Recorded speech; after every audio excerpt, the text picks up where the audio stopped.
Bismillahirrahmanirrahim. Assalamu alaikum. Welcome to the lecture number 17 of the course Data Structures. My name is Dr. Iftikhar Azim Niaz. My dear students, I sincerely hope that you are following the course and you are finding it not difficult to understand the concepts that I have been teaching for the last few lectures. और मुझे ये भी पूरी उम्मीद है कि आप programming practice लाजमन कर रहे होंगे, which will give you more confidence and more skill oriented. आज का लेक्चर स्टार्ट करते हैं. We will start as usual with the summary of the last lecture.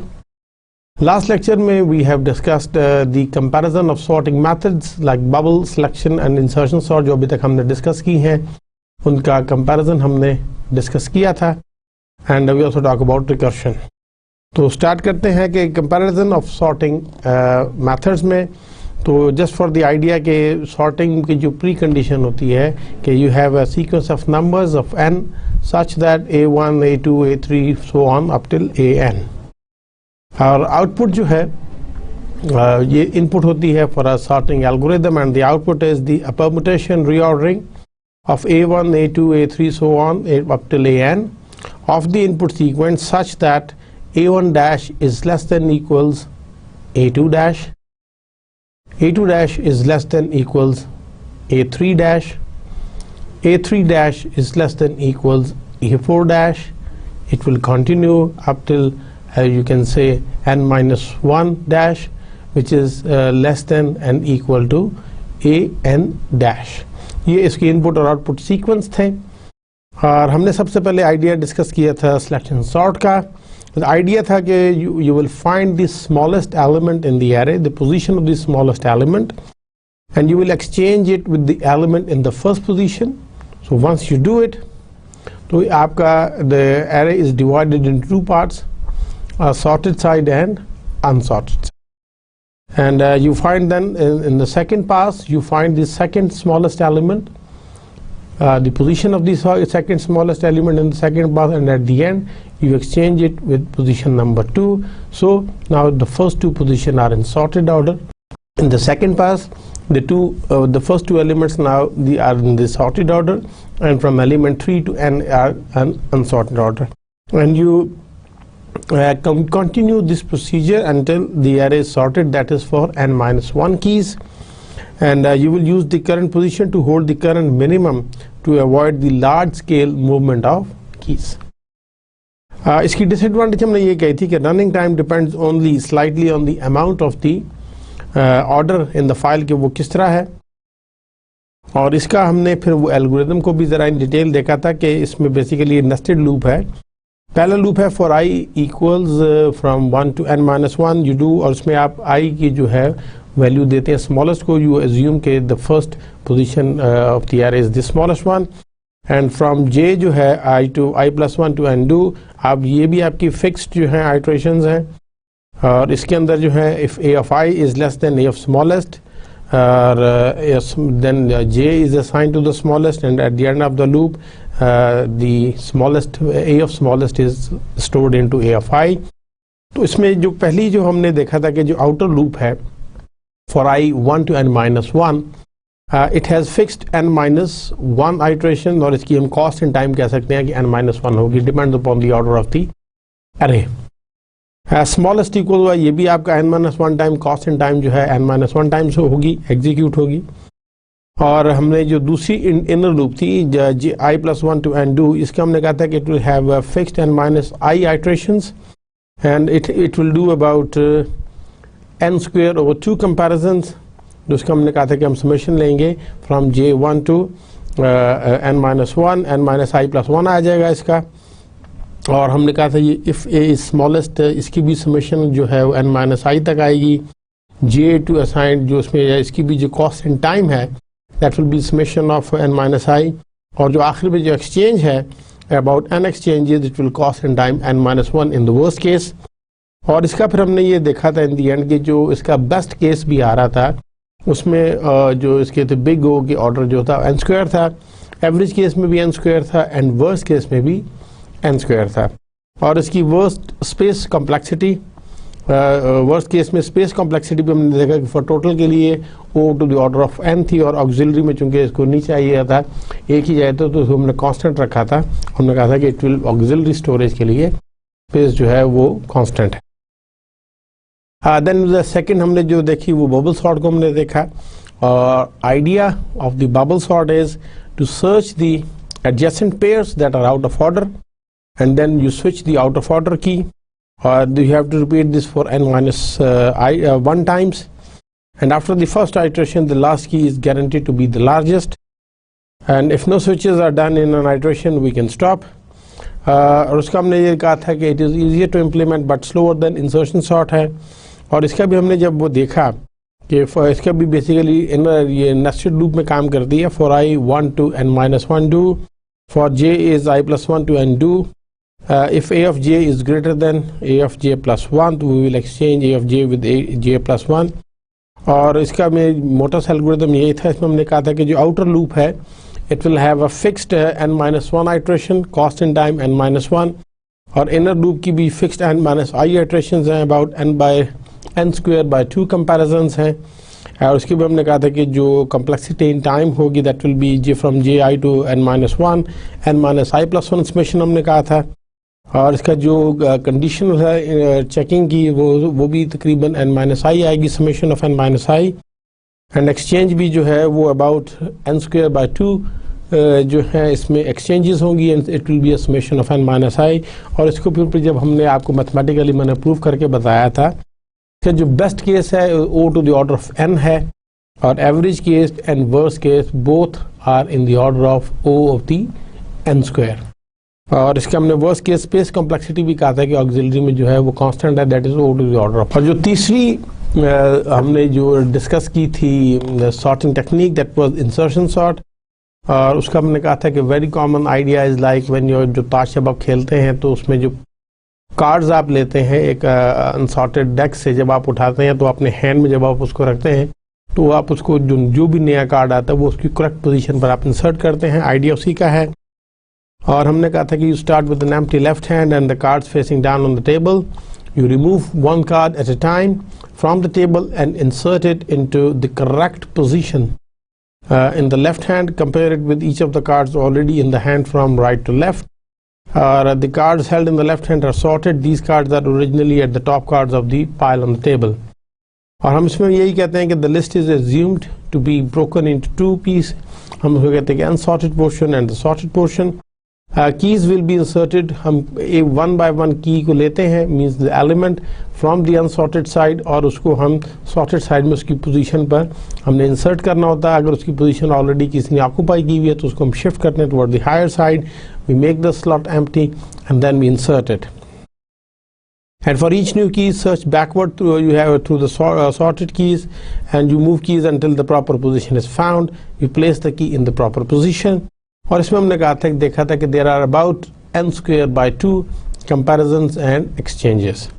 और इसका हमने ये भी कहा था कि दो हमने जो एंड में कैलकुलेशंस में आपको मैंने मैथमेटिकली प्रूफ करके बताया था कि जो बेस्ट केस में इसकी कॉम्प्लेक्सिटी है that big O to the order of n है, एवरेज केस में बी और वर्स्ट केस में बोथ n स्क्वायर है, एंड वर्स्ट केस जो स्पेस कॉम्प्लेक्सिटी है वो भी हमने कहा था कि कांस्टेंट है that big O to the order of 1। तो और उसके बाद फिर हमने थोड़ा सा कंपैरिजन किया था बबल सॉर्ट और सिलेक्शन सॉर्ट का, sorry bubble sort and insertion sort का। तो बबल सॉर्ट इज हमने कहा था कि asymptotically equivalent in running time O n square है to the insertion sort in the worst case, but the two algorithms differ greatly in the number of swaps that is necessary.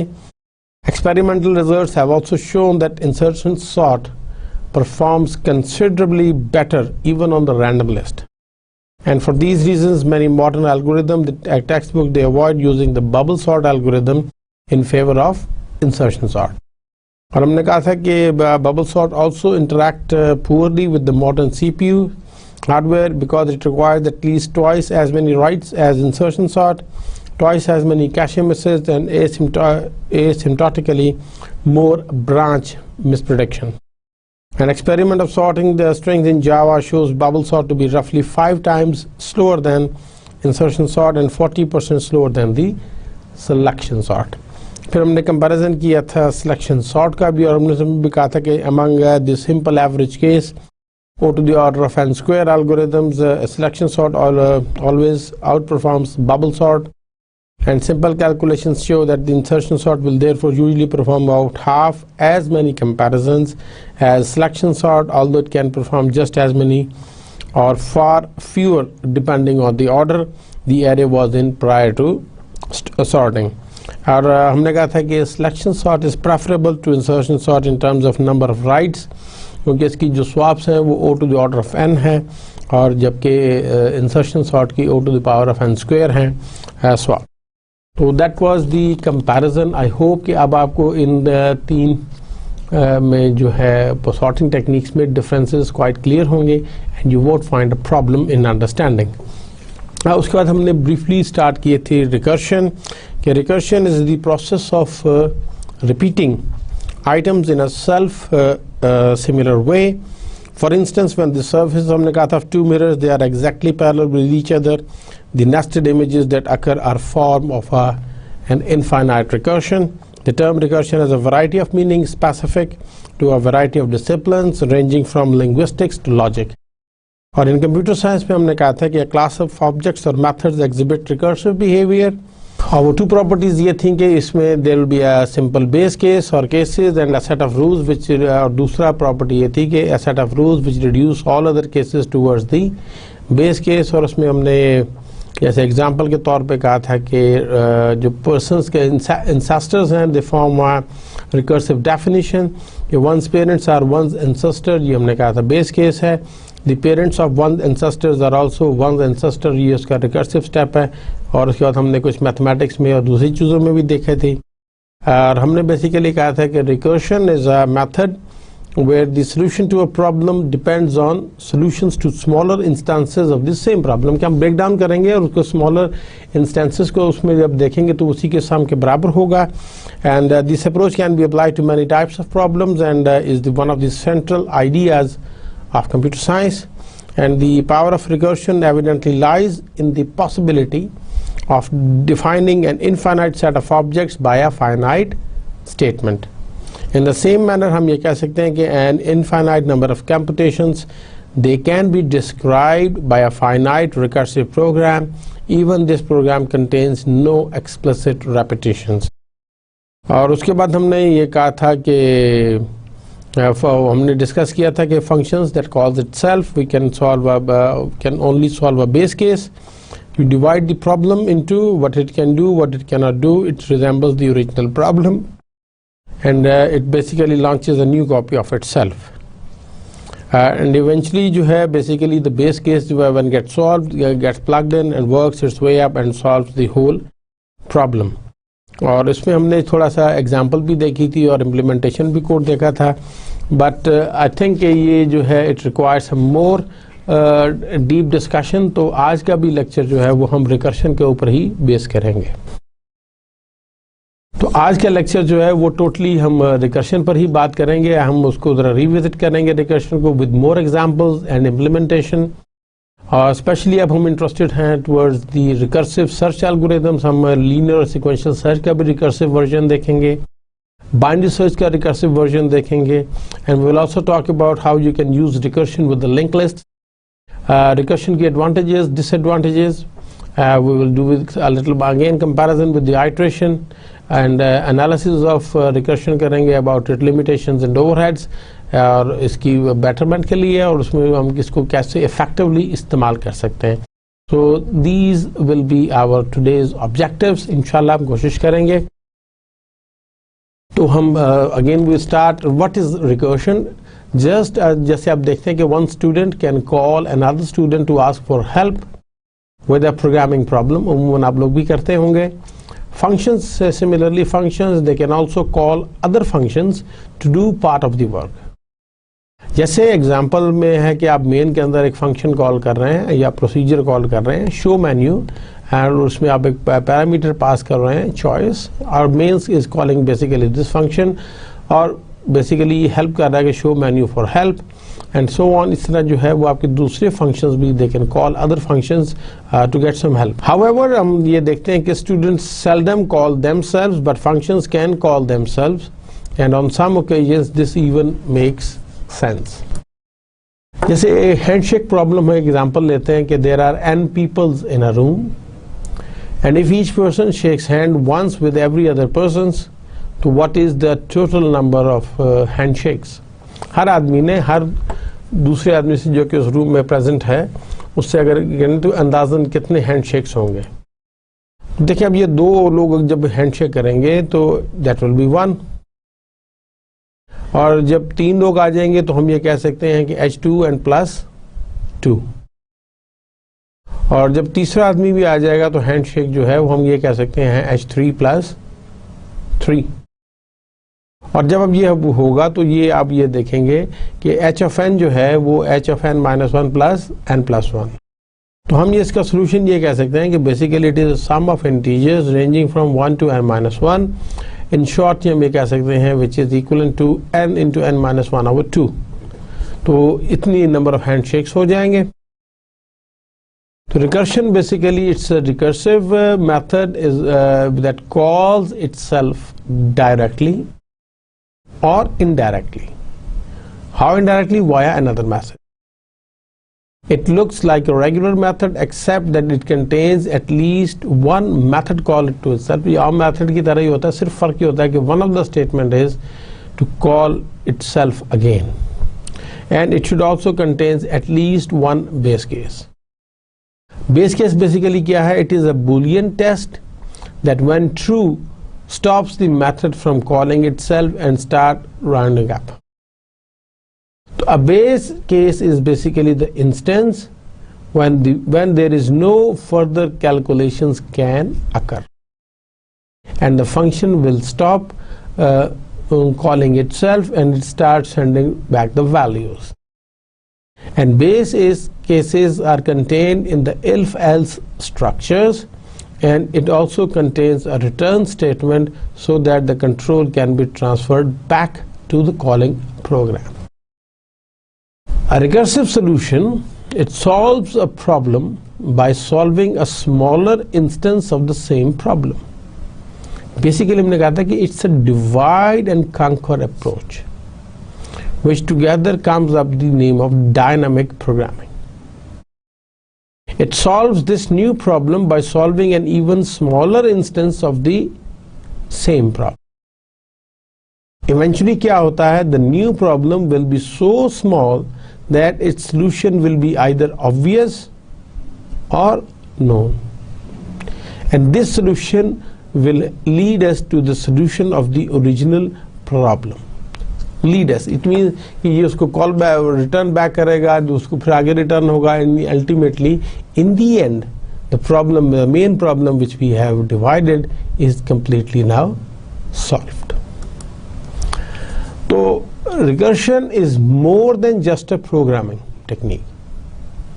It has two other uses in computer science and software engineering, namely it is a way of describing, defining or specifying things. It's a new word. And it is as a way of designing solution to problems, which is divide and conquer. Recursion can be seen as building objects from objects that have set definitions. या आप objects बना रहे हैं from objects जो already exist कर रही हैं and that have set definitions. Recursion can also be seen in the opposite direction as objects that are defined from smaller and smaller parts, top down भी और bottom up भी. Example लेते हैं हम एक factorial की. Example, in some problems it may be natural to define the problem in terms of the problem itself. So recursion is useful for problems that can be represented by a simpler version of the same problem. जैसे consider करें for the example of the following factorial function, तो 6 factorial we know that is equals to 6 multiplied by 5 multiplied by 4 multiplied by 3 multiplied by 2 multiplied by 1. तो हम 1 से आगे नहीं जाते because 1 is the multiplicative identity. And we could also write, इसको हम लिख सकते हैं कि 6 factorial will be equals to 6 into 5 factorial. ये हम कह सकते हैं कि n factorial is equals to n into n minus 1 factorial. So in general we can express the factorial function as follows, कि n factorial is equals to n into n minus 1 factorial. Is this correct? Well, almost. The factorial function is only defined for positive integers, so we should be a little bit more precise. N factorial will be equals to 1 if n is equals to 1, and if n is larger than 1, then we can say that n factorial is equals n into n minus 1 factorial. इसी की अगर हम definition देखें in the C++ या C language में, तो हम ये कह रहे हैं कि int of fact which is a factorial int num आ रहा है. If num is less than equals 1, we will return 1, else we will return a number into fact of num minus 1. हम इसको रिकर्सिवली कॉल करेंगे with it. And recursion means that a function calls itself. Assume that you type the number is 3, that is num is equals to 3, तो हम fact of 3 calculate करेंगे.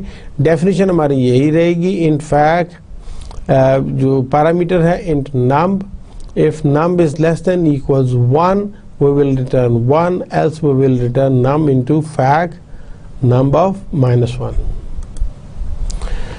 So 3 is less than equals 1, तो fact of 3 will be 3 into fact of 2, हम इसको call कर रहे हैं. fact 2 के साथ जब कॉल हुआ तो क्या 2 is less than equals 1, तो no, तो फिर fact 2 कॉल होगा with 2 into fact of 1. जब fact of 1 आएगा तो हम ये देखेंगे कि 1 is not equals 1. जब ये नहीं yes हो जाएगा तो we will return 1 means the base case. जो fact 2 है, fact 2 is equals 2 into 1 equals 2, so we will return fact 2 और उसकी वैल्यू क्या जाएगी 2. फिर fact 3 जो है उसने कॉल किया हुआ था fact 2 को, तो उसमें जाएगा result, and fact 3 will be equals 3 into 2 which is equals 6, और ये जो वैल्यू है that will be returned to the calling function as fact of 3. And fact हम इस वक्त देखेंगे कि fact 3 has the value 6.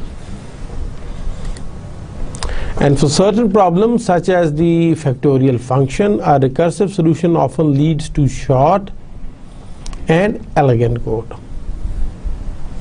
And now we will compare the same factorial, the two versions, the recursive solution and with the iterative solution. तो ये जो है on the right hand side आप देख लें कि इन फैक्ट जिसमें एक पैरामीटर पास हो रहा है इंट नम, तो हम ये इसमें कंडीशन चेक कर रहे हैं कि if num is less than equals 1 तो we will return 1, else we will return num into fact of num minus 1.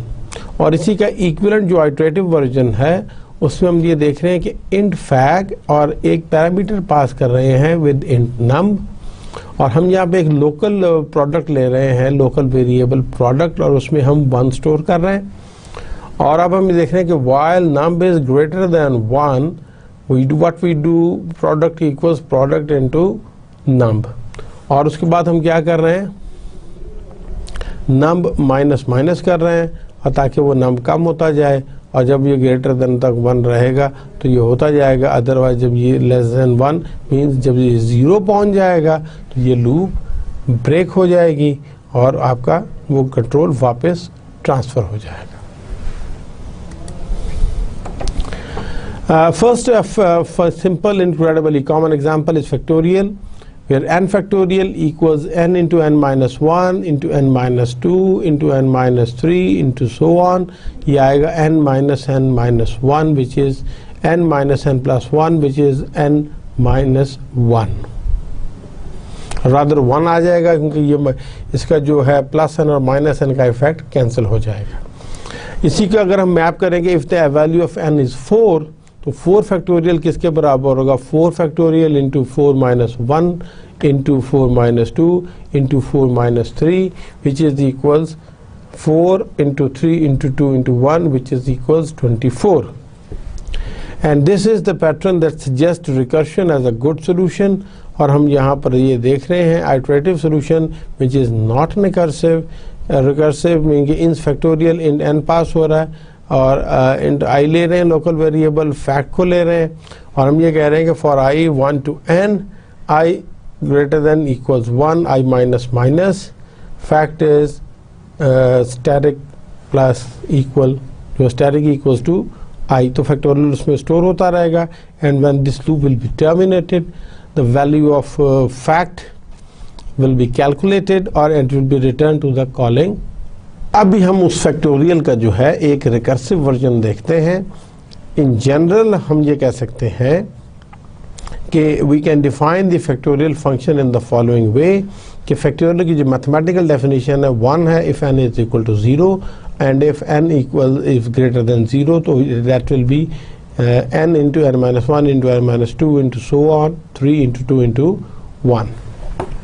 तो 1 फैक्टोरियल जो है that will be equals 1, 2 factorial is 1 into 2 which is 2, 3 factorial is 1 into 2 into 3 6, 4 factorial is 1 into 2 into 3 into 4 24 and 5 factorial is 1 into 3 into 4 into 5 which is equals to 120.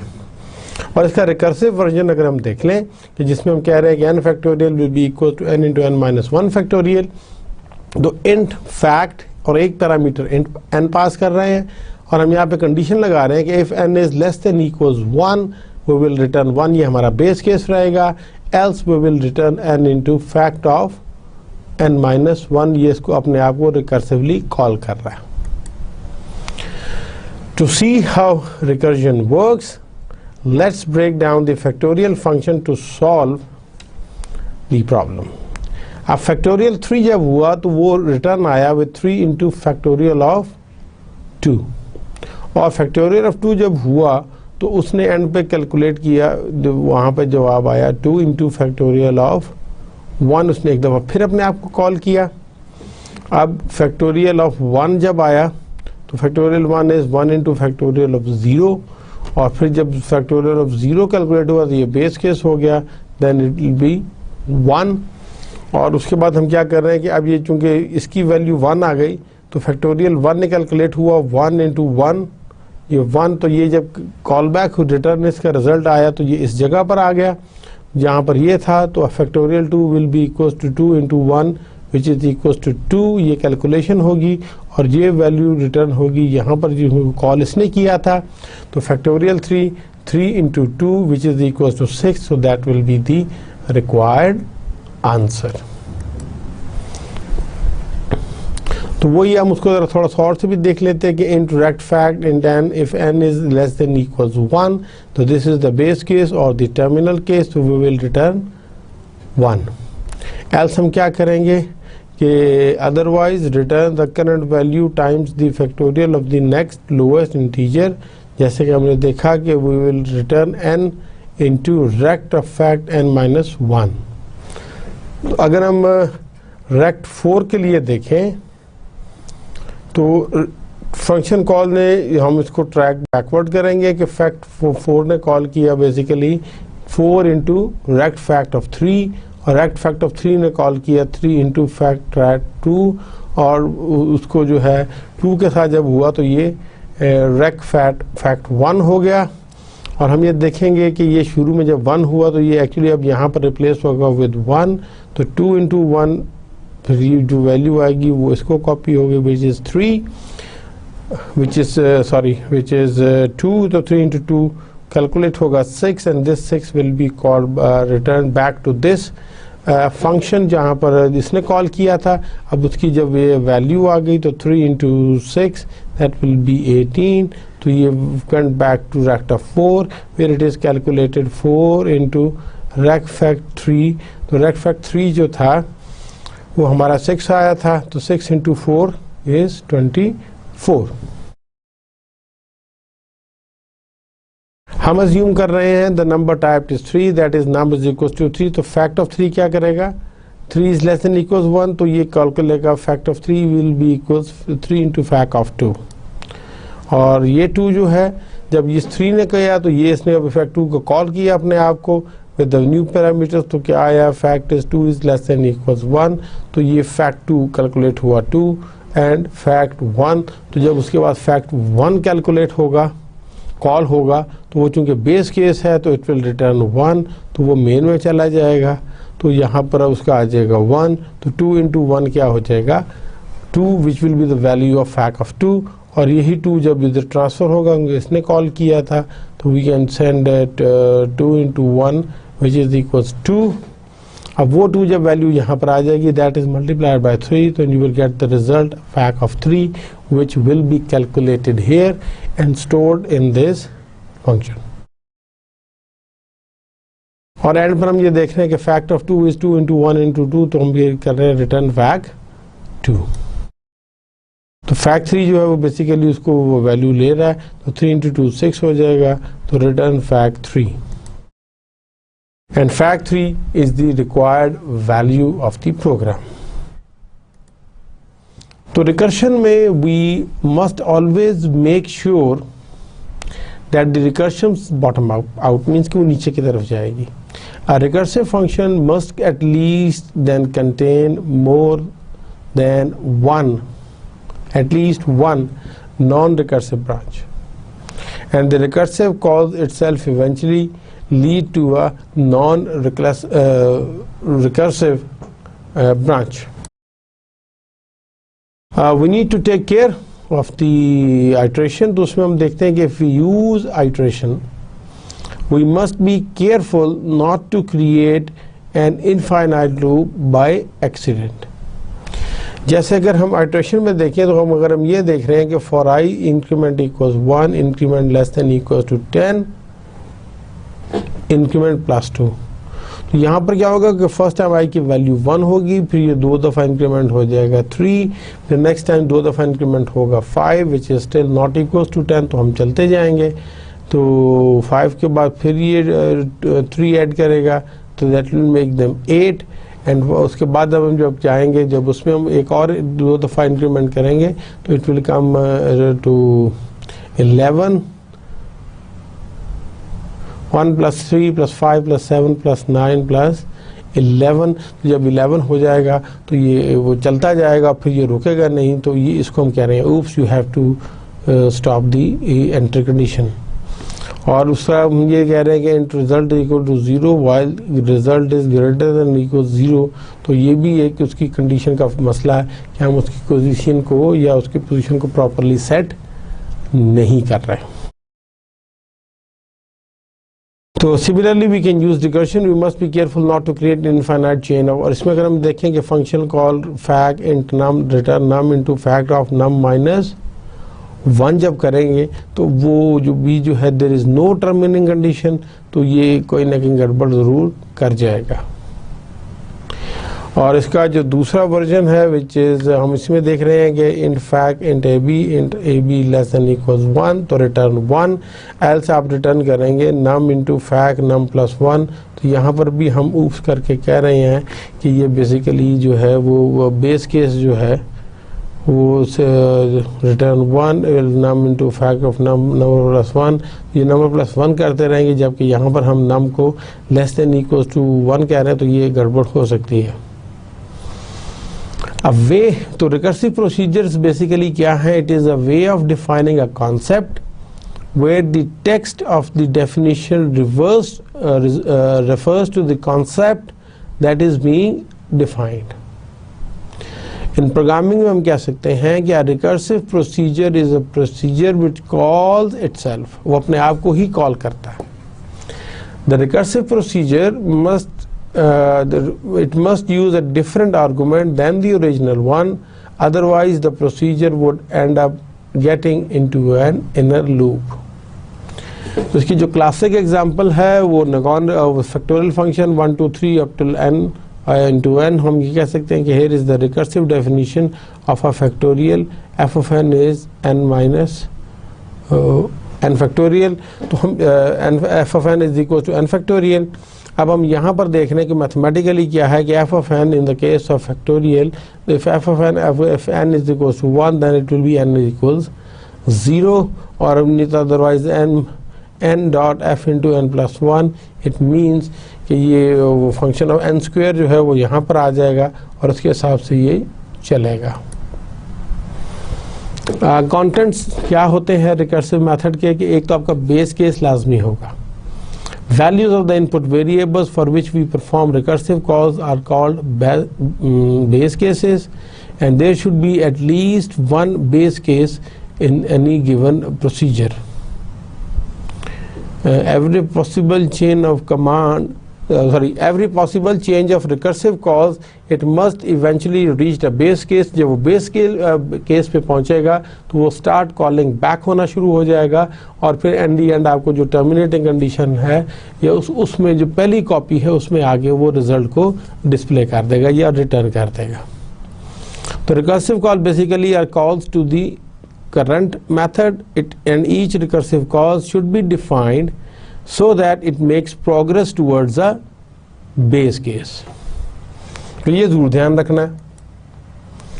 अगर हम recursion को visualise करें, इसकी हम recursion trace को, there is a box for each recursive call and arrow from each recursive call to the callee, और इसमें होगा an arrow from each callee to callee will also show the return value. अब हमने देखा कि इसने call किया recursive factorial 4 के साथ, उसने आगे चूंकि वो 4 को कैलकुलेट नहीं कर रहा था तो वो कर रहा है कॉल रिकर्सिव फंक्शन 3, और रिकर्सिव फंक्शन 3 कॉल कर रहा है रिकर्सिव फंक्शन 2 को, और रिकर्सिव फंक्शन 2 कॉल कर रहा है रिकर्सिव फंक्शन 1 को, और ये कॉल कर रहा है रिकर्सिव फंक्शन 0 को. तो अब जब से ये इसका बेस केस आ जाएगा तो ये रिटर्न होके इसको चूंकि इसने कॉल किया है तो यहाँ चला जाएगा, यहाँ पर वैल्यू आ रही है 1, और जब ये यहाँ से टर्मिनेट होके यहाँ पर जब जाएगा तो it will B return 1 into 1 which is equals 1, और फिर जब ये भी कैलकुलेट हो गया तो 2 की बजाय रिप्लेस विद दिस, तो जब इसमें जाएगा तो ये हम देखेंगे कि इट विल बी रिटर्न 2 + 1, क्योंकि 2 की वैल्यू यहाँ से आ गई, +1 अभी उसका भी बाकी है, और फिर ये जब इसको कॉल करेगा तो वो फिर बेसिकली वो कॉल मुझे आ जाएगी, एंड और उसमें जो कॉल में जो हम ये देखते हैं कि जो फाइनल आंसर है that will be displayed. Linear recursion में there is a test for base cases. You begin by testing for a set of base cases. There should be at least one in your every recursive function. And every possible chain of recursive calls must eventually reach a base case. And the handling of each base case should not use recursion. जब वो handle कर रहा हो तो उस वक्त मज़ीद recursion call वो accept शायद ना करें.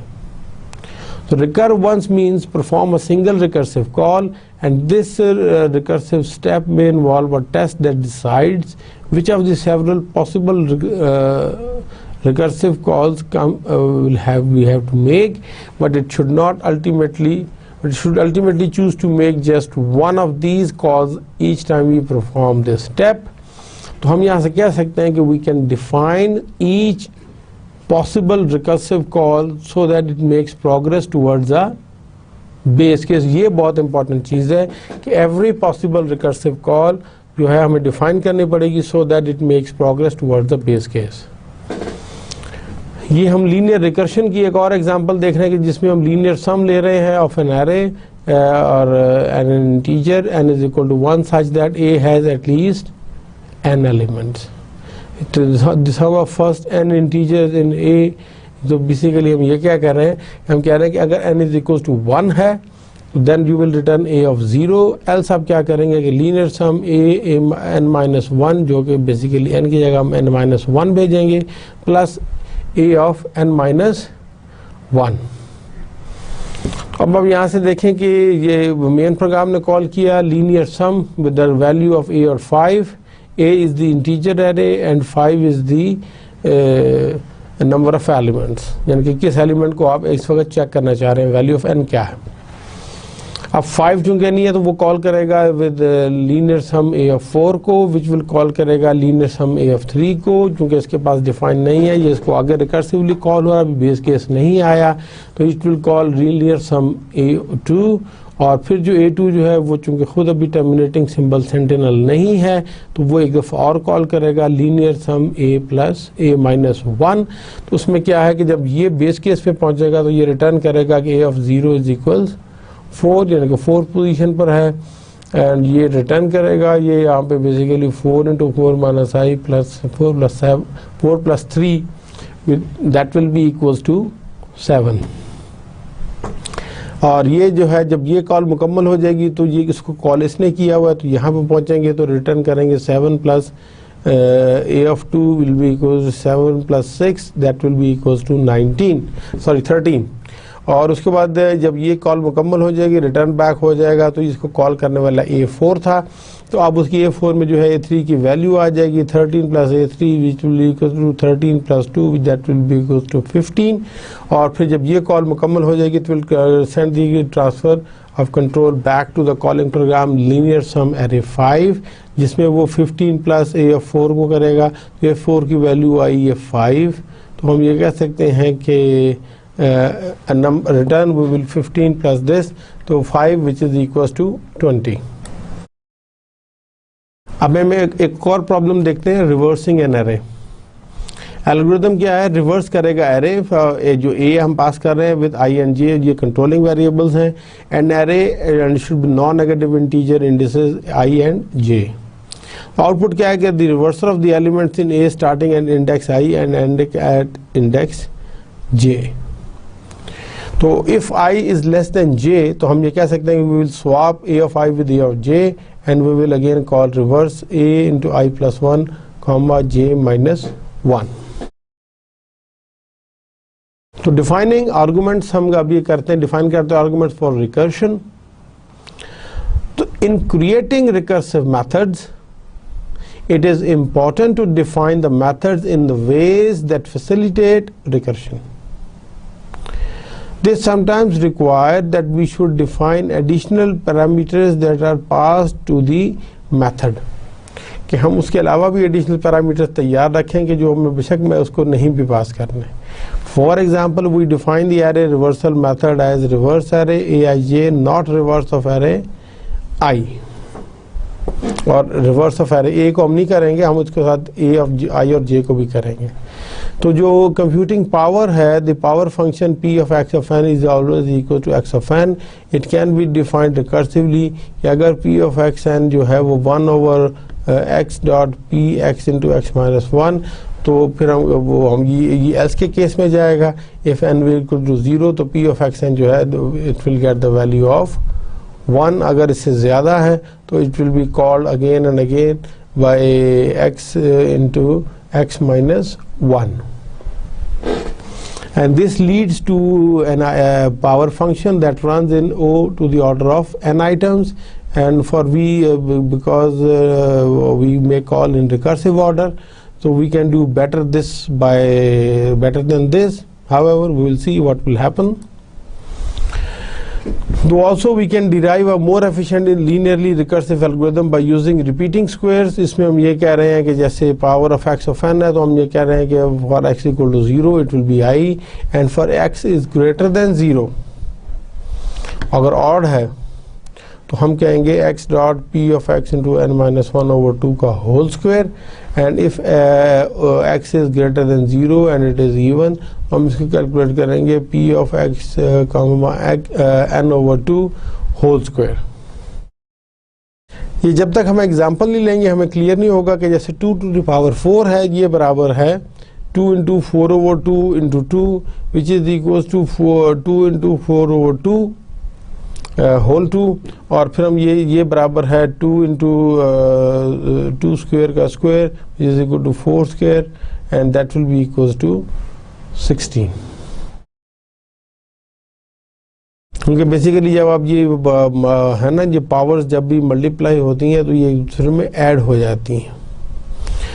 जैसे इफ हम देख रहे हैं कि 2 ऑफ 5 जो है उसके लिए 2 1 रखेंगे प्लस 4 ऑफ 2 इंटू 2 और 2 इंटू 4 ओवर 2 जो है उसको हम कैलकुलेट कर रहे हैं 2 into 2 square 2 which is equal 2 into 4 square which is equal to 32। तो 2 फॉर 6 के लिए भी हम देख रहे हैं कि will call at 2 6 over 2 into square plus which is equal 2 into 6 over 2 whole square which is equal to 23 2 power 3 into 2 which is equal to 8 power 2 which is 64 and 2 power 9 is more difficult. उसमें ये है कि हम उसी तरह call करेंगे 1 is the base case 6 और 2 और 2 into 6 of 2 of 2 and which is equal to 2 into 2 power cube 3 which is equals to 2 into 8 square which is equals to 128। उसको हम जरा उसी फैक्टोरियल वाले मेथड को देखते हैं ज़रा। ये इनपुट क्या है, number x N integer n equal 0, तो वैल्यू x इसकी आउटपुट होगी। अगर n इज इक्वल टू 0 है तो वो विल रिटर्न 1। अगर if n is odd then y is equal to power of x comma n minus 1 over 2 और हम रिटर्न करेंगे x dot y into Y. अगर ये ऑड नहीं है, इवन है, तो हम क्या करेंगे y is equal to power x of n minus 2 which will return जो है वो y कर लेगा आफ्टर द लूप। तो हम ये देख रहे हैं कि each time we make a recursive call we have halves the values of n and hence we can make n log of n recursive calls. This is the method runs in log big O log n times. It is important that we used a variable twice here rather than calling the method twice.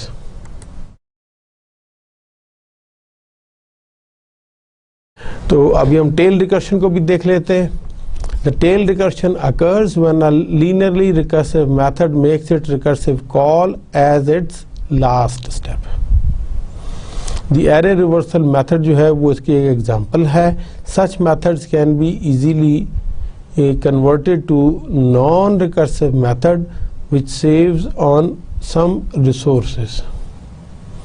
Example हम क्या है कि iterate reverse array ए आई j, output क्या होगी an array a and the non negative integer indices i and j. Output क्या है the reversal of the elements in a starting at index i and ending at index j. तो while i is less than j we will do what we'll do, we'll swap I and j। हम ये करेंगे j will be equal to j plus 1 and I equals I plus 1 and j will be equals to j minus 1 and this will do the tail recursion. एक और example है कि how many pairs of rabbits they can be produced from a single pair in a year's time.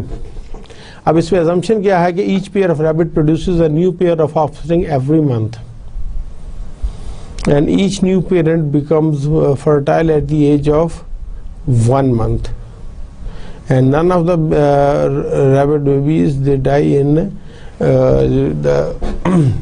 none of the rabbit that dies in that year. Each pair of rabbit it produces a new pair every month. Each new pair becomes fertile at the age of 1 month, means after 1 month they can be fertile and they can produce more rabbits and none of the rabbit dies in that year. So example like after 1 month there will be 2 pair of rabbits, after 2 months there will be 3 and after 3 months there will be 5. Since the following month the original pair and the poor born during their first month will produce a new pair and this will be 5 in all. यानी कि आप ये देखेंगे कि पहले एक था फिर एक से ये 2 हुए और इसके 1 महीने बाद जो है फिर उसके वो ये हुआ, फिर वो जब वहाँ शिफ्ट हो गए तो 1 साल बाद ये हो गया 1 माह बाद और यहाँ पर देखें ये बढ़ती जा रही हैं। तो लियोनार्डो पिसानो जो कि लियोनार्डो फिबोनाची जो है which is Leonardo son of Bonaco, it proposed a sequence जिसको फिबोनाची सीक्वेंस। दिस फिबोनाची जो है उन्होंने प्रोड्यूस की थी in the book of abacus in the 12th century. And the Fibonacci numbers are believed to model nature to a certain extent, such as Kepler's observation of leaves and flowers in 1611. तो अगर हम direct computation method देखें तो Fibonacci जो है वो basically क्या है कि दो जो प्रीवियस एलिमेंट्स होते हैं उनका सम इज द नेक्स्ट टर्म. तो पहली दो टर्म 0 और 1 है, इसके बाद जो थर्ड टर्म है which is the sum of these two. 0 + 1 is 1, 1 + 1 is 2, 2 + 1 is 3, 3 + 2 is 5, 5 + 3 is 8, 8 + 5 is 13, 13 + 8 is 21, 21 + 13 will be 34, 34 + 21 will be 55 and it's go on. तो इसमें जो है each term of Fibonacci is the sum of the preceding two. तो इसका जो formula बनता है f of n that will be equals to 1 over 5 under root which is multiplied by 1 + 5 under root over 2 whole power n minus 1 minus 5 under root over 2 whole power n. तो recursive definition जो बनती है f of 0 is 0, f of 1 is 1 and f of number equals to f of number -1 plus f of number -2. तो यहाँ पर हम एक programme देख रहे हैं फिबोनाची नंबर्स का आईओ स्ट्रीम, और यहाँ पे हम कर रहे हैं रिकर्सिव फंक्शन डिफाइन कर रहे हैं फिब का with number. If number equal to 0 we will return 0 and if the number is 1 we will return 1 and if the number is greater than 0 or 1 तो हम यहाँ पे कर रहे हैं कि return fib number -1 plus fib number -2. ये इसका ड्राइवर फंक्शन में लिखा है कि एक हम local in number how many factorial number do you want to see. तो यहाँ पर आप इनपुट ले लें इन नंबर में and Fibonacci nums up to जिस नंबर आपने एंटर की है आर आपने बेसिकली लूप लगाई है for count is equal to 0, count is less than in underscore number count plus plus. तो ये आप इसमें कर सकते हैं कि सी आउट फिब जो है count that will be less than equals और उसके बाद जो है वो स्पेस दे रहे हैं एंड देन क्लोजिंग. बेसिकली यहाँ पर हम आउटपुट कर रहे हैं फॉर द फिबोनाची नंबर्स. तो हम उसी को देखते हैं कि जो ये जो पहला है फैक्टोरियल में the this if statement breaks the recursion, और यहाँ पर जो फैक्टोरियल जो है वो बेसिकली जो है this puts the current execution of factorial on hold and starts a new one. And when factorial x - 1 returns its results is implemented by x. तो हम मैथमेटिकली कह रहे हैं कि x factorial equals to x into x - 1 factorial. Fibonacci को ये है कि फिबोनाची n जो है वो n-1 plus Fibonacci of n-2, Fibonacci of n-2 plus Fibonacci of n-3 and so on. इसका ये बाइनरी ट्री बनता जाएगा and it will keep on going. तो जब वो एग्जीक्यूशन आ जाएगी बेस केस पे तो ये 0 0 इसको रिटर्न हो जाएंगे और ये +0 1 जो है वो फिब ऑफ 3 को रिटर्न हो जाएंगे and 1 + 0 will be added to fib of 2 जो जिसको कि फिब ऑफ 4 ने कॉल किया था एंड फिर जब ये होगा तो ये बेसिकली अल्टीमेटली कॉल हो जाएगा. तो जब फिब इज इक्वल्स टू 4 है तो 4 = 0 नो, तो 4 = 1 नो. तो जो क्या होगा कि ये फिब कॉल करेगा fib 3 into fib of 2, fib of 3 पहले हो जाएगा. 3 ≠ = 0 नो, 3 = 1 नो. तो फिर आप उसको ये फिर कॉल करेगा with fib 3 = fib 2 and plus fib 1.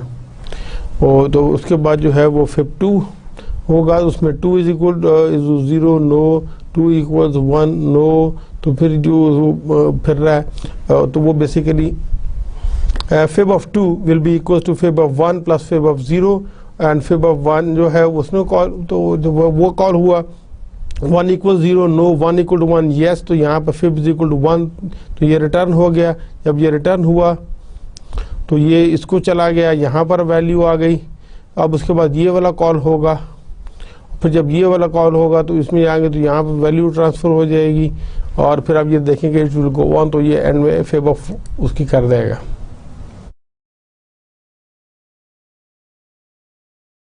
ये हमने देखा कि ये वो 4 केसेस में ही हुआ और यहाँ से ये वैल्यू रिटर्न होना शुरू हो गई. तो फिब ऑफ 4 0 है, 1 है नहीं है तो इसको कॉल कर रहा है, रिटर्न 1 कर रहा है और यहाँ पर हम देखेंगे कि फेब ऑफ 0 जो है वो 0 इज इक्वल टू 0, यस, तो फेब ऑफ 0 जो है वो उससे भी रिटर्न हो जाएगा। एंड इसको कमिंग अप बैक, क्योंकि जब इसको कॉल किया तो ये तो कॉल हो गया, फेब 0 कॉल हुआ, तो इस यहाँ से रिटर्न हो गया अब फेब ऑफ 0। तो जब इधर आया तो फेब 2 में वैल्यू आ गई 1 प्लस 0 और ये 1, अब फेब 2 इधर कॉल आया और ये भी उसके बाद फेब ऑफ 1 गया, 1 प्लस फेब ऑफ 1, तो फेब ऑफ 1 जो है वो उसमें बेस केस की वजह से फिर 1 आ जाएगा, तो ये यहाँ पर आएगा 2 के अंदर Feb 3 will B 1 plus Feb of 1, तो फेब ऑफ 1 में हम चेक कर रहे हैं तो फिर वो में रिटर्न हो जाएगा 1 प्लस 1, ये 2 हो जाएगा,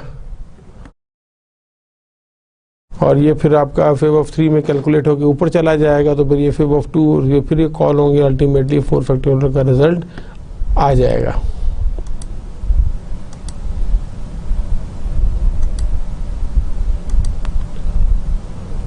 I hope you understand the concept of the trace of this Fibonacci number.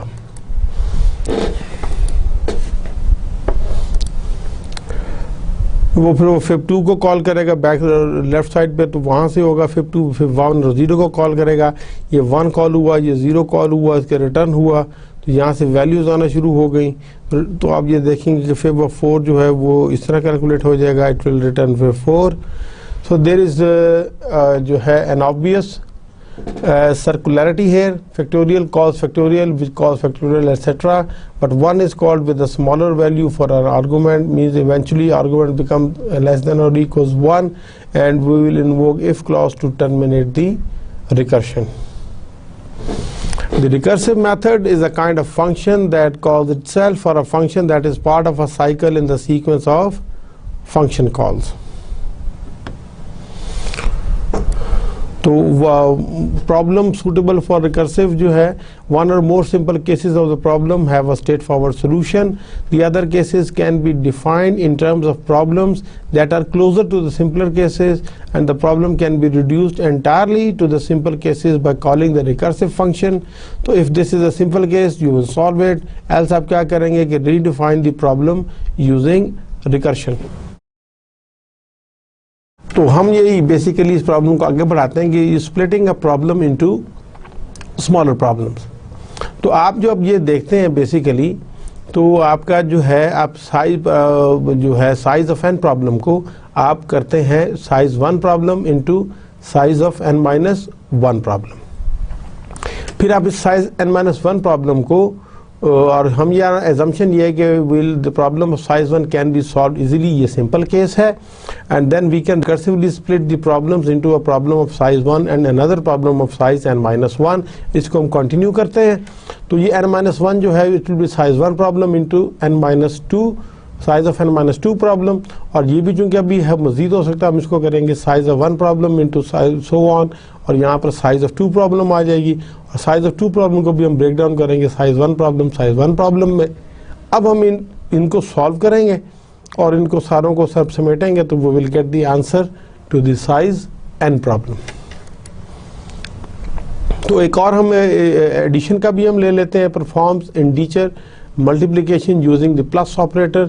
इसमें जो है वो कि जो प्री टेस्ट है, मींस जो प्री कंडीशन क्या है कि m and n are defined and n is greater than 0, और पोस्ट क्या है कि it returns m into n, और int multiply int m and 2 parameters हैं, और हम एक लोकल वेरिएबल ले रहे हैं आंसर के लिए, और हम ये कह रहे हैं कि if n is equal to 1 तो then m will be the answer, that is the simplest case. The simpler case is m into 1 is equal to 1, और एल्स क्या है कि हम आंसर में क्या करेंगे m plus multiply m into n-1, ये आपका रिकर्सिव स्टेप है। The recursive step uses the following equation कि m of m into n equals to m into n-1। तो जब इसको हम करेंगे और एंड में आएंगे तो ये विल रिटर्न आंसर, तो ये आंसर रिटर्न कर देगा। या तो जब हम स्मॉलर इसको स्प्लिट करते जाएंगे तो एक खास वक्त आएगा जब ये साइज 1 प्रॉब्लम पे पहुंचेगा तो ये 1 हमें रिटर्न करेगा। जब वो यहाँ पर आना शुरू होगी values, we will keep on adding and we will get back the result. Trace देख लेते हैं कि वो मल्टीप्लाई 6 और 3, जिसका जवाब हमें मालूम है कि 18 है। हम क्या करेंगे कि m is 6, n is 3, तो 3 equals 1, तो ये फॉल्स हो गया, तो हम इसको कॉल करेंगे. Answer is 6 plus multiply 6 of 2. अब 6 of 2 अभी हमारे पास ये रिकर्सिव स्टेप है, हमें नहीं पता, ये फिर कॉल होगा. अब m is 6, n is 2, क्या 2 1 के बराबर है, तो ये फॉल्स हो जाएगा. तो आंसर इज 6 प्लस मल्टीप्लाई 6, 1, और ये फिर इधर आ जाएगा. जब इस टाइम कॉल होगा तो m is 6, n is 1, क्या 1 equals 1, तो ये 2 हो जाएगा. तो आंसर इज 6, तो ये 6 यहाँ से रिटर्न होगा. अब 6 जब रिटर्न हो गया यहाँ पर आया, तो 6 प्लस 6 क्या हो गया 12, आंसर इज 12. तो ये यहाँ से रिटर्न हुआ. जब यहाँ रिटर्न हुआ तो इसने इसकी बेसिकली कॉल थी, तो ये यहाँ पर 12 आ गया. तो आंसर इज 6 प्लस 12, तो रिटर्न आंसर इज 18. तो ये जब जिसने कॉल किया था तो वहाँ पर रिजल्ट ट्रांसफ़र हो जाएगा 18 का. So terminating condition is very much important. The recursive functions always contains one or more terminating conditions. A condition when a recursive function is processing a simple case instead of processing a recursion. तो ये आपकी terminating condition है, इसको हम base case भी कहते हैं. And without the terminating condition, the recursive function may run forever. For example, in the previous multiply function, if the statement n equals 1 is the missing हो जाए, तो बेसिकली वो हमारी टर्मिनेटिंग कंडीशन है. अगर वो मिस हो गई तो ये बहुत ज़्यादा गड़बड़ हो जाएगी. To count a character in a string, we can count the number of occurrences of a given character in a string. For example, the number of s in Mississippi is 4, तो count the number of occurrences of characters c h in.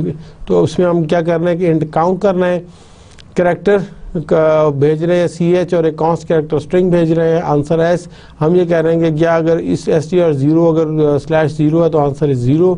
Else क्या होगा, if character equal to S T R 0 means first character must be counted. तो हम ये कह रहे हैं कि answer is equal to 1 plus count C H comma S T R 1. Else हम क्या कर रहे हैं कि काउंट करें first character is not counted, तो उस केस में फिर ये यहाँ से शुरू हो जाएगा. तो यहाँ से ये आपकी टर्मिनेटिंग कंडीशन है. तो ये आप करेंगे तो ये नंबर ऑफ अकरेंसेस जो है वो आपको बता देगा. The recursive concept can also be used to reverse an input string. It can also be done without recursion. तो हमने वैसे ये यहाँ पर लिया है वॉइड रिवर्स इनपुट वर्ड्स. तो यहाँ पर हमने एक लोकल वेरिएबल लिया है वर्ड साइज का. If n is less than equals to 1, simple case है, just one word to get and print. तो हम स्कैन ऑफ करेंगे वर्ड और प्रिंट ऑफ कर देंगे उस वर्ड को. एल्स हम क्या करेंगे, get this word reverse order को हम वर्ड लेंगे, उसको रिवर्स इनपुट वर्ड के अंदर डालेंगे और हम उसको प्रिंट कर देंगे. The scan word will not be printed until the recursion finishes. The first scan word is last printed. तो उसमें हम 3 के साथ अगर हम कर रहे हैं, any 3 word is undefined, 3 is less than equals 1 false, scans bit into the word. आप उसको करें डिस्प्ले बिट्स रिटर्न. ये बेसिकली उसको फिर कॉल हो गया. 9 is 2 word is undefined is false, and आपने कहा scan into word, वो आपने डाल दिया. और जब is undefined 1 is less than equals 1 is true, तो scans byte into word, display bytes, return करेगा display and bits. अब ये बेसिकली हमने एंटर किया बिट्स एंड बाइट्स, मगर उसने हमें डिस्प्ले क्या किया, bytes and bits. Note that the recursive function is just an alternative solution to a problem. You can always solve the problem without recursion. हम basically ये देखते हैं कि how C language maintains the recursive step. The C keeps track of the values of the variables by the stack data structure. Recall that stack is a data structure where the last item added is the first item processed. तो there are 2 operations होते हैं, push and pop. अभी हम इंशाल्लाह अगले lectures में इसको detail में पढ़ेंगे कि अगर जैसे ये पॉप करेंगे तो ये A निकल जाएगा, B C रह जाएगा. अगर हम पुश D करेंगे तो ये D ऊपर आ जाएगा. तो ये टॉप ऑफ द स्टैक जो है वो आपको लेटेस्ट का वो देता रहेगा. So each time a function is called, the execution state of the caller function, for example parameters, local variables and memory address, they are pushed onto the stack. And when the execution of the call function is finished, the execution can be restored by popping up the execution state from the stack.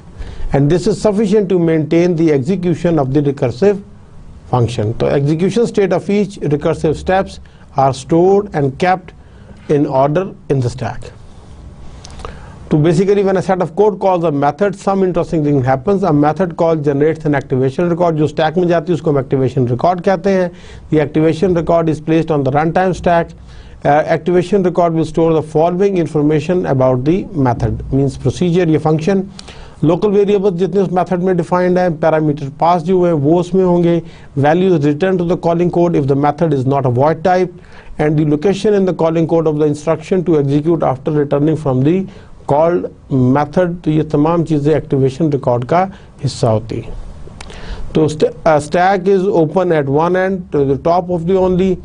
You can push entry onto the top or the pop the top entry out of the stack. You cannot address or add extract entry in the middle of the stack. हमेशा आप top से ही करते हैं. Push करेंगे तो उसके अंदर चला जाएगा, पॉप करेंगे तो वो बाहर निकल आएगा. तो इसमें हम देखते हैं recursive function is not as easy to trace and to debug. If there are hundreds of recursive step it is not useful to set the breaking point और to trace step by step. A naive but useful approach is inserting printing statements and then watching the output to trace the recursives. तो आप इसमें क्या करें कि printf करें enter multiply with m this and n this mn और वही इसमें सिंपल केस है, आपको खुद ही पता लगता रहेगा. तो जनरली स्पीकिंग हम recursive GCD function लिखते हैं. If the algorithm of a problem is defined recursively in itself, we will tend to use the recursive function. For example, the greatest common divisor GCD of the two integers m and n can be defined recursively. वो क्या है कि GCD m of n is n if n divides n m evenly, and GCD m of n is GCD n into remainder of m divided by n otherwise.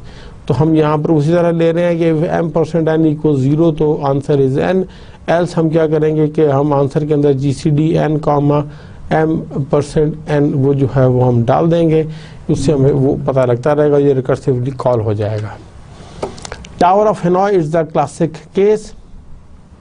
Tower of Hanoi problem involves moving a number of disks in different sizes from one tower, जिसको हम pack भी कहते हैं, to another, and the constraint is that the larger disk can never be placed on top of a smaller disk. Only one disk can be moved at each time. Assume that there are 3 towers available. तो फिर आपने इसको यहाँ पर कैसे shift करना है. तो क्लासिकल केस में है कि आप पहले इसको वो 5 उधर चले जाएं, बाकी ये इधर आ जाएं, और फिर ये 4 उधर चले जाएं, बाकी 3 इधर आ जाएं, और फिर आप ऐसे करेंगे कि 1 by 1 इसको करेंगे तो ये यहाँ पर आ जाएगा. This problem can be solved easily by recursion. इसका एल्गोरिथम क्या है कि if n is 1 then move disk 1 from the source tower to the destination tower. Else आप क्या करेंगे कि move n minus disk from the source tower to the temp tower, move disk n from the source tower to the destination tower, and move n minus 1 disk from the temp tower to the source tower. Display instructions for moving N disk from peg to peg using, जो हम देख सकते हैं इसमें हम void tower लिख रहे हैं कि from peg input naming the problem 3 pegs character 2 peg और ये एक्सिलरी पैक और इंट n. अगर n 1 है तो print of move disk 1 from peg c to peg c. Percentage C character wise देख रहे हैं कि फ्रॉम पैक टू पैक, और एल्स क्या है कि आप उसको ऑक्सिलरी पे ले जाएंगे and you keep on moving. ये आपका रिकर्सिव स्टेप है. The execution result of tower A, B, C, 3 होगा तो move disk 1 from A to C, move disk 2 from A to B, move disk 1 from C to B, move disk 3 from A to C, move disk 1 from B to A, move disk 2 from B to C, and move disk 1 from A to C. इसको trace करेंगे तो ये हो जाएगा. तो moving stack of disk from one pack to another, move one disk at a time, and larger disk may never be on top of the smaller. तो हम इसको अगर एक बड़े प्रोग्राम के अंदर देखें तो वो हम यहाँ पर 1, 3, 2 के जरिए यही चीज़ काम करने लगे हैं कि प्रीसेट क्या है कि n is greater than 0, A, B, C represent some order of the distinct integers 1, 2, 3, और पोस्ट कंडीशन क्या है कि the function displays the individual move necessary to move n disk from needle to A to needle C using needle B as a temporary storage media. तो हम move कर रहे हैं in disk int A, C, and B. If disk is greater than 0 तो हम move करेंगे disc 1 A, C, B के साथ. हम इसी को कॉल कर रहे हैं और उसके बाद हम मूव इसको विद करेंगे B, A, C के साथ if disk is greater than 0. तो द फंक्शन मेन जो है it gets the number of disk and invokes the function move. The function move is where the action is done, and first move और जो है all one by one disk to temporary peg. Now move the remaining disk to the destination peg. Finally move disk from the temporary to the destination peg. Note that move calls itself twice but with one fewer disks each time.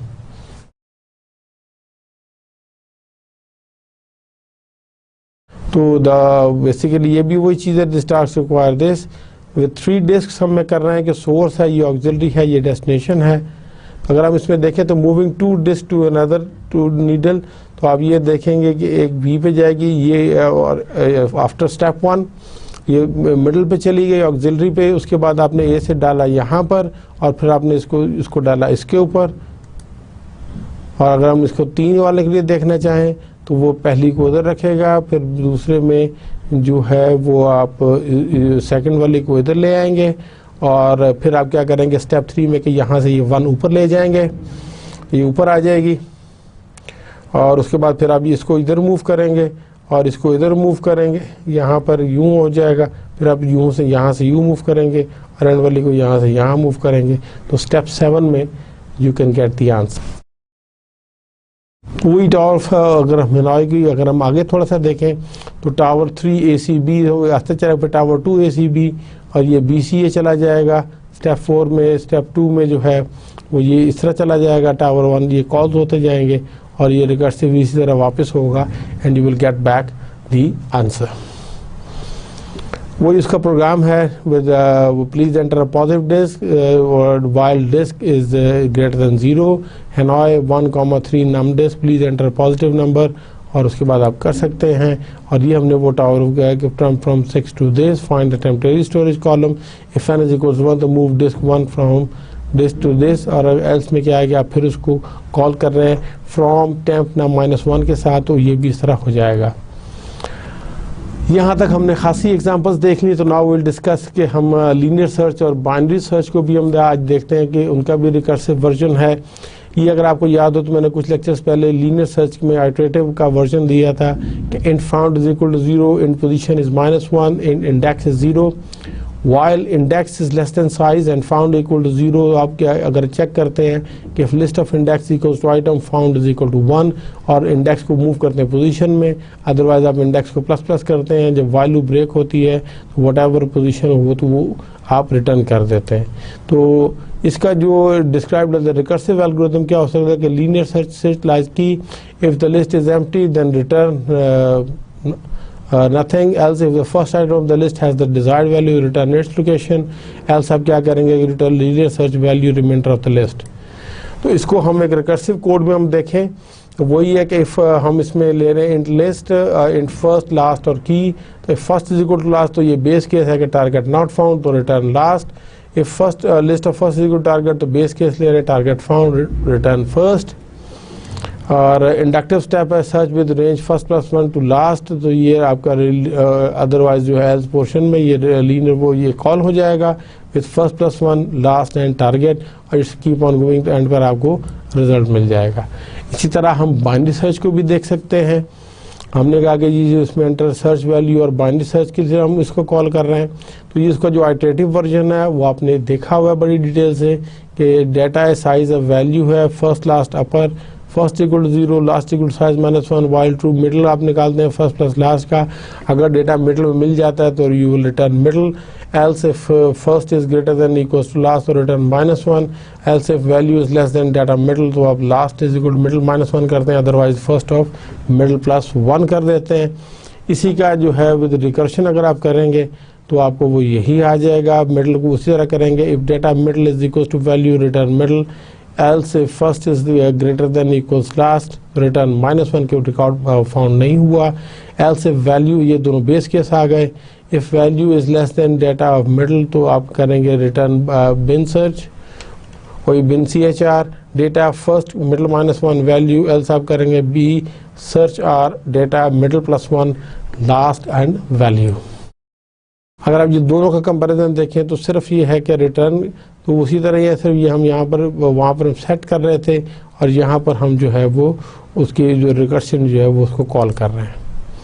ये भी उसी का एक और version है in binary search. Double के साथ भी हम देख रहे हैं कि left is equal to right, तो if b is equal to x of left return left else return -1। Otherwise आप कैलकुलेट कर लें, अगर वो दरमियान वाला एलिमेंट है तो मिड का हो जाएगा, अदरवाइज आप उसको रिकर्सिवली कॉल कर लेंगे। एक और आपका लिंक लिस्ट को भी आप जो है वो आइटरेटिव का जो वर्जन है, हम इसमें क्या कर रहे हैं कि फॉर का आप वैल्यूज एंटर कर रहे हैं, आपने वैल्यूज एंटर की हैं 5, फिर आप उसको जो है इन वैल्यू के साथ आप बेसिकली को डिस्प्ले कर रहे हैं।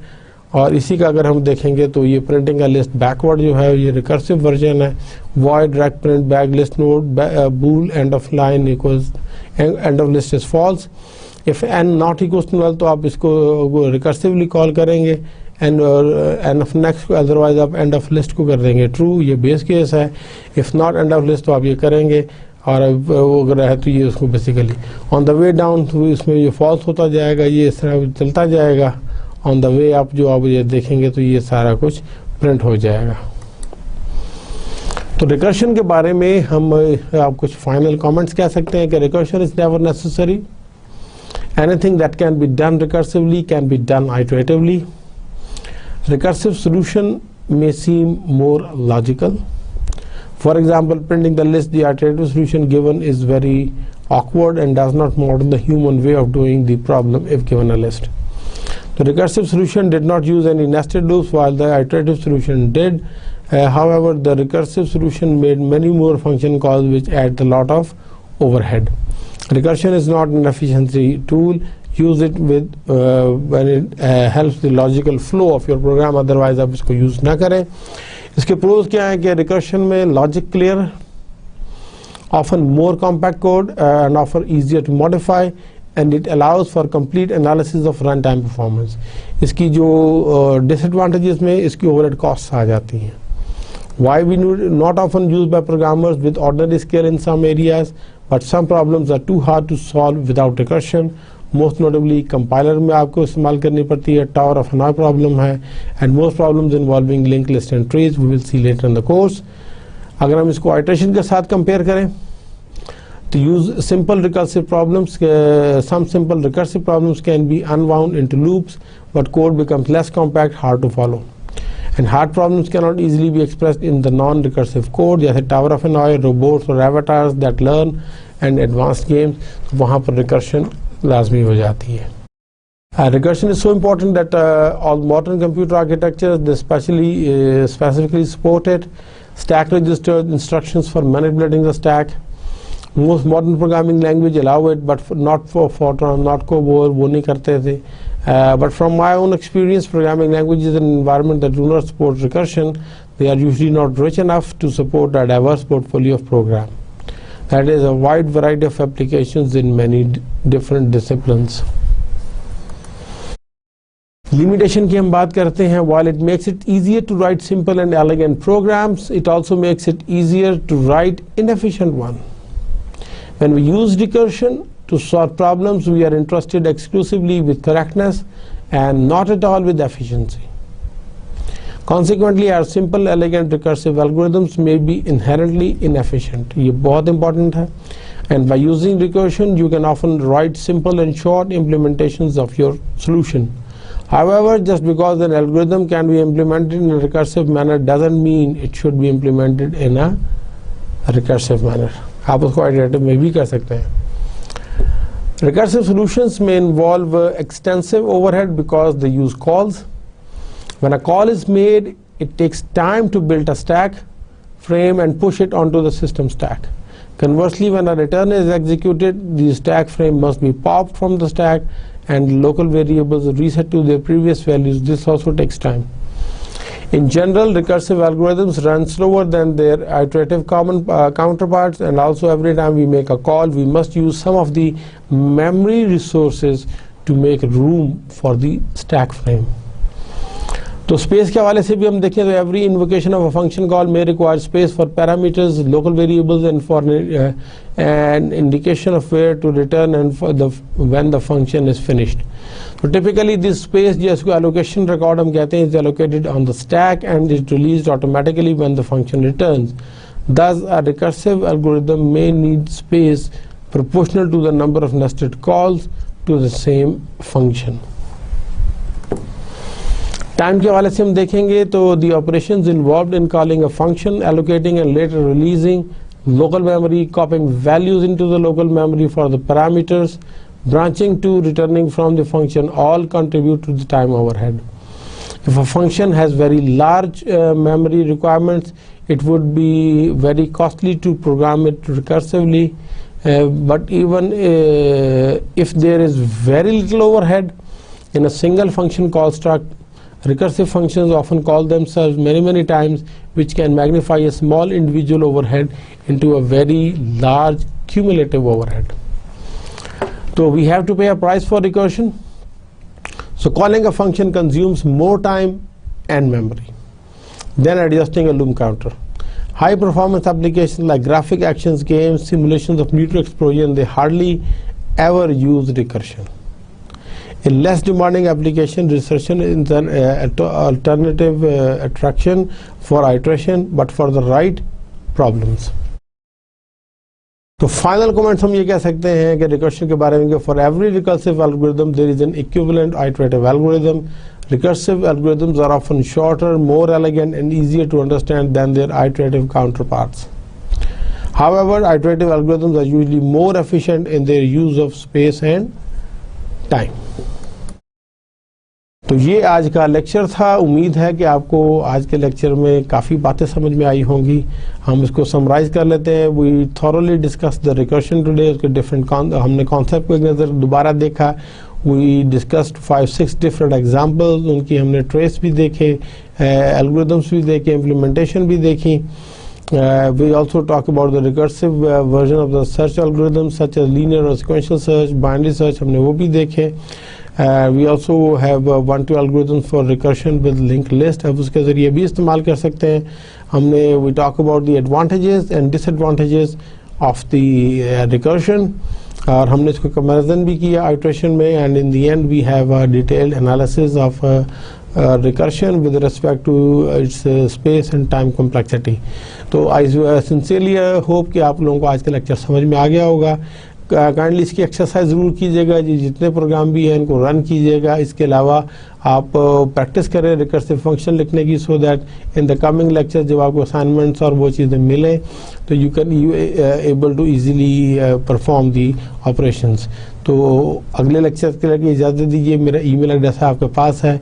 इन केस ऑफ आपको कुछ बात समझ में ना आ रही हो उससे ज़रूर रब्ता कीजिएगा. अगले लेक्चर तक के लिए इजाज़त दीजिए. अल्लाह हाफिज़.